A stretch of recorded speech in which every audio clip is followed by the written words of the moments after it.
Right here, I have the very first monitor that combines a 360Hz refresh rate with a Quad HD resolution, the ROG Swift PG27AQN. And this isn't just a regular 240Hz monitor that has been heavily overclocked. It is a brand new 27-inch panel with ultra-fast IPS technology that is supposed to offer the fastest response times of any IPS panel ever made. But at the same time, it is also supposed to offer a high resolution that is worth using outside of competitive gaming. And while it offers some very specific esports features, it also offers a lot of useful non-competitive features like HDR 600 and a wide color gamut for some creative use as well. So let's see how this new panel performs and if it's as exciting in use as it is on paper. Let's go. This video is brought to you by Seasonic and their Prime TX power supplies. These fully modular, high-quality power supplies are extremely efficient. They are very quiet due to their new hybrid fan control that stops the fans completely under 40% load. They offer a variety of connections for any kind of systems you have in mind, and you even get the new 12-volt high-power connection you need for the brand new RTX 4090 graphics cards from Nvidia. The PG27AQN is a 27-inch monitor with a flat IPS panel. It looks pretty much the same as other ROG monitors before it. The metal base is very sturdy and the stand is ergonomic. It is height adjustable, you can tilt it, you can swivel it, you can rotate it 90 degrees, and you can even VESA mount it if you prefer. Design-wise, it looks very gamey. It has big plastic panels on the back with a large RGB logo, and on the front there is a noticeable bottom bezel with a little logo on it. And while the top and side bezels seem to be very thin while the monitor is off, the pixels don't start completely at the edge, so you do end up with noticeable bezels on all sides when the monitor is on. In terms of connections, you get one DisplayPort 1.4 connection, 3 HDMI 2.0 connections, a USB hub, and an audio jack. There is no USB Type-C connection. Since it's HDMI 2.0, you are limited to 1440p 240Hz over those HDMI ports, which isn't a huge problem as neither an Xbox Series X nor the PlayStation 5 can do more than 120Hz on 1440p. So to get 360Hz on this resolution, you need to connect your PC via the DisplayPort connection.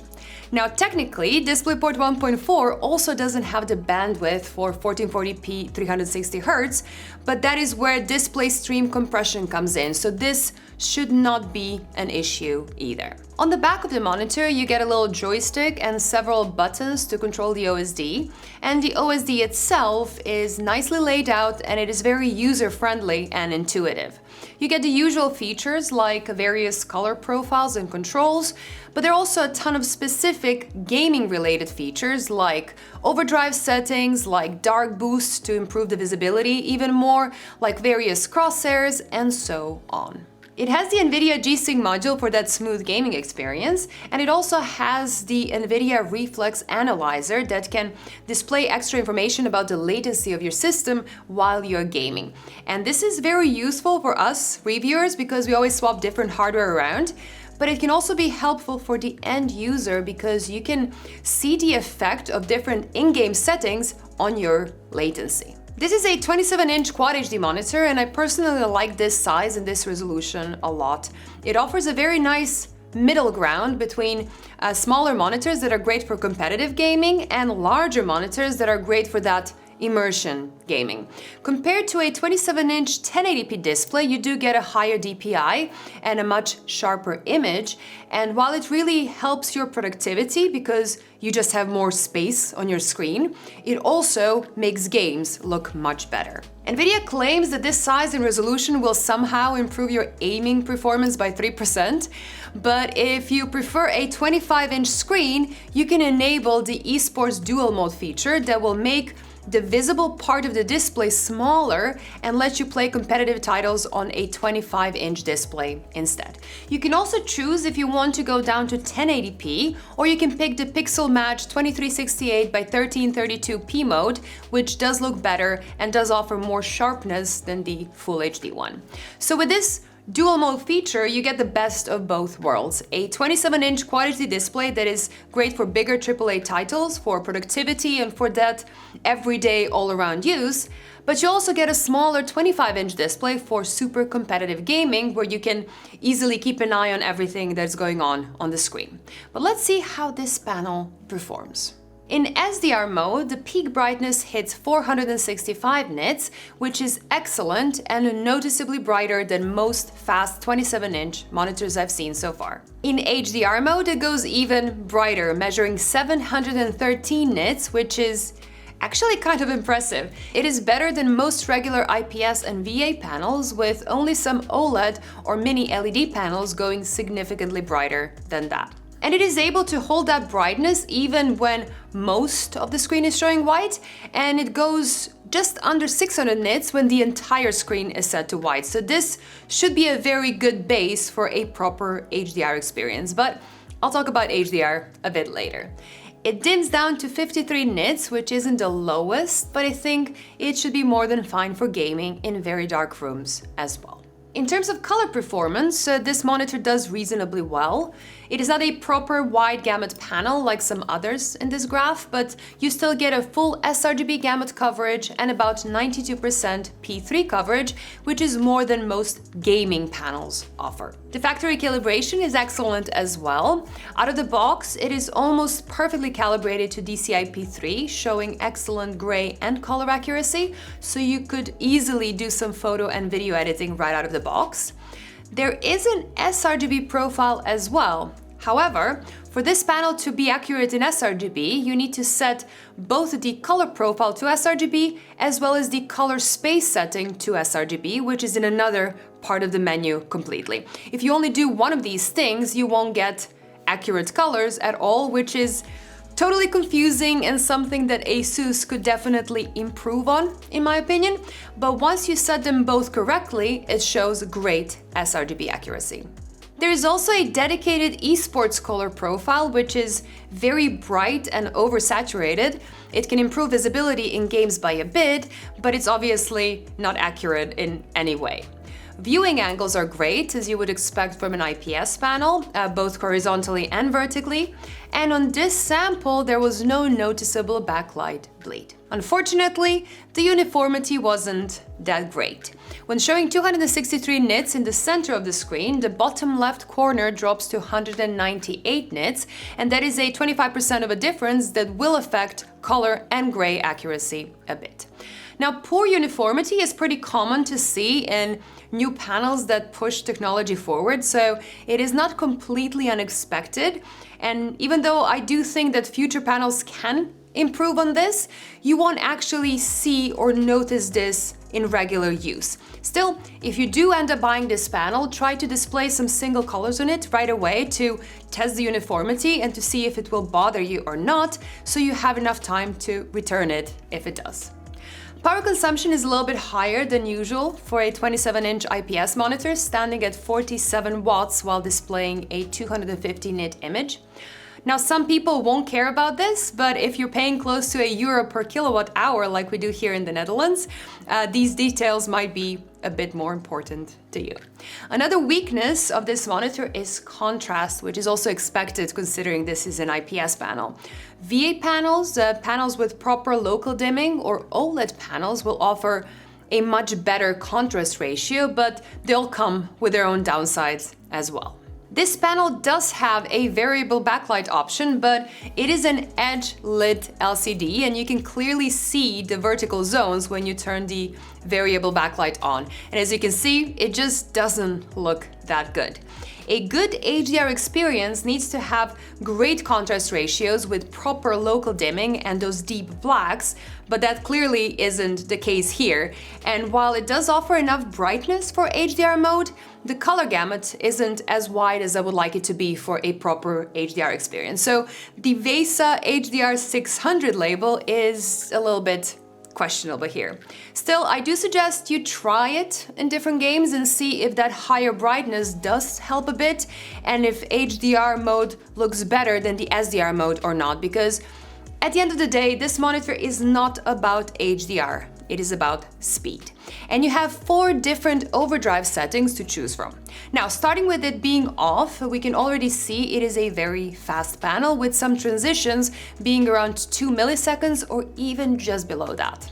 Turning the overdrive on drops the average initial response time to 1.74 milliseconds, with many of the transitions now around that 1 millisecond mark and a few of them just under that, which is a great result and surprisingly close to what a fast OLED would show. For reference, the 240Hz OLED panel in the MSI GE67HX laptop set an average initial response time of 0.95 milliseconds, and this PG27AQN sets a slightly higher average due to some transitions being a bit slower than that, but it is still extremely fast for an IPS panel. The esports mode improves some transitions, but it is slightly worse in others, with a bit more overshoot in general, which gives you a similar 1.64 millisecond average. And the highest OD setting, the extreme one, doesn't really improve anything. Now, usually this mode only exists to hit those marketing claims like 1 millisecond response times, but previous modes managed to do that just fine. So I find this mode quite pointless, to be honest. And you probably noticed that all 3 overdrive modes show some overshoot, and they're even red in the graphs. But the interesting thing here is that while this panel tends to easily overshoot by a noticeable amount, the actual duration of that overshoot is very short. And then when you combine that with a very high refresh rate, it is very, very hard to subjectively notice overshoot at all. So if you look at the UFOs flying by, they look super sharp, better than the best motion blur reduction modes I've seen on other monitors.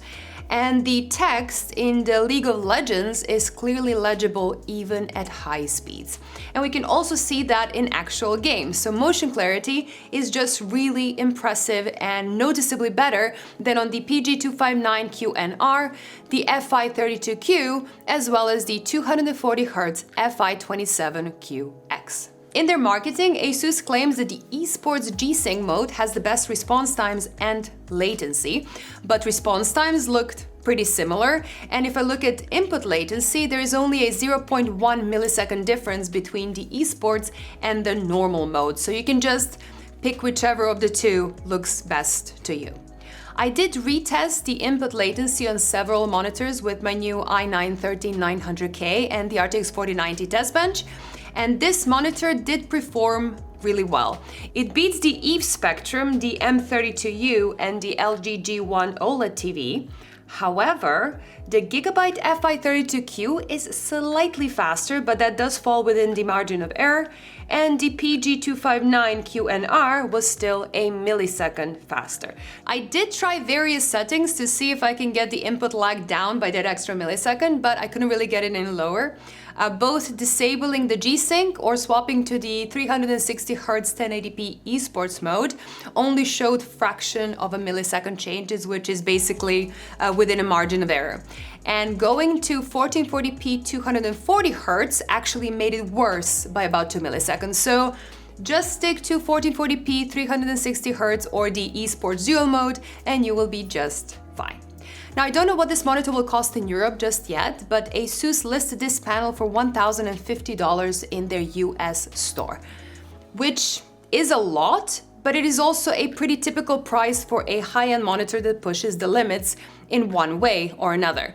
And after using this monitor for a couple of weeks, and especially after seeing how well it does in some of the faster games like Modern Warfare 2, for example, it is really easy to see the appeal, especially for anyone that takes competitive games seriously. It is really fast, the motion clarity is genuinely impressive, and unlike earlier 360Hz monitors that were all full HD, you actually get a well-rounded monitor experience outside of competitive games. It will be great in slower immersion-style games that benefit from that higher resolution, but you can also use it for work or for school or even some photo and video editing. You just kind of need to make sure that you take competitive gaming seriously enough, because you can get a 144Hz Quad HD panel for half the price that would be just fine for casual gamers. So this monitor is for those of you that want to push limits and that are not afraid to be early adopters and get these new fast panels that might offer a slight advantage and that might give you that extra edge that is very important in competitive gaming. That's it. Now, that is all I have for today. I really hope you enjoyed this video. Let me know in the comments down below what you think about this monitor and if this is something that you would consider getting for yourself. And if you want to see more monitor reviews like this one, please do click that subscribe button because I have a few more interesting panels that I'm working on at the moment. Bye all, and see you in the next one. Bye!